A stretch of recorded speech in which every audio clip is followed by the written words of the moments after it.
The United States Coast Guard is adopting new labeling and qualifying standards for life jackets to make it easier for boaters to buy the life jackets they need for the activities they enjoy. These new standards are expected to be adopted and embraced by the international maritime authorities, making it easier for Canadian and American boaters and their respective law enforcement agencies to know each boat is properly equipped with life jackets. The new standards also clarify the activity for which life jackets were designed and their life-saving capabilities. Not only will the applications labels change, the U.S. Coast Guard is engaging international safety certification laboratories like UL to develop requirements to certify that the new life jackets are tested to meet the applications for which they're labeled. So UL is one of a few U.S. Coast Guard independent recognized testing laboratories. I personally have been at UL for 21 years, and the purpose for what we do for testing life jackets is to verify its compliance to our safety standards, and those tests include both in-water performance testing as well as mechanical properties testing. We do testing called donning test, which is to verify that the subject can don the device within a certain amount of time in an emergency situation. We also verify that when the person dons the life jacket and they enter the water, that the device does stay intact on the person and the device does not injure the person. One of the tests that we also do is verifying that the device itself provides an adequate amount of distance above the surface of the water when the person is floating, and we call that freeboard. And we also have a test that we call a riding test, which is to determine in a situation where the device is being moved up and down on the subject, that the device itself stays down and does not impede any respiration or impedes any vision. So for some performance level PFDs, we do evaluate the ability of the device to turn an unconscious wearer to a face-up position. That test requires us to put that subject into a face-down position, and then we determine if that device has the ability to turn that person face-up without any ability of the subject to do that.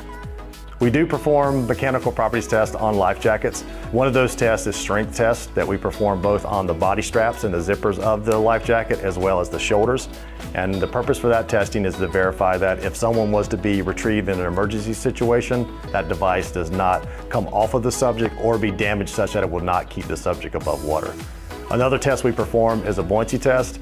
We require that to be submerged underwater for 24 hours, and after that 24-hour period, we then measure the final buoyancy to determine that if it's compliant with the requirements of the standard. Life jackets do not have an expiration date, primarily because it is based on how that device is maintained and stored when it's not being used. We do, however, recommend at the beginning of every boating season, you do take your device out and inspect it for any damage, as well as float into water with the device to verify that it does still maintain its in-water performance.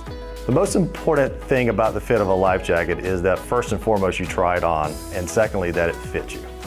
The importance of creating new life jacket labels was to simplify the language for the users so that they can make a sound decision when purchasing and/or using life jackets. There are numerous changes to the new life jacket labels. The biggest change is the replacement of words with icons. It makes it much easier for the user to read and understand and be able to choose the right device to use in its intended application. In addition to the life jacket labeling, each device is also provided with a hang tag that we classify as a decoder ring that helps the users understand the labeling on the device and the different types of icons.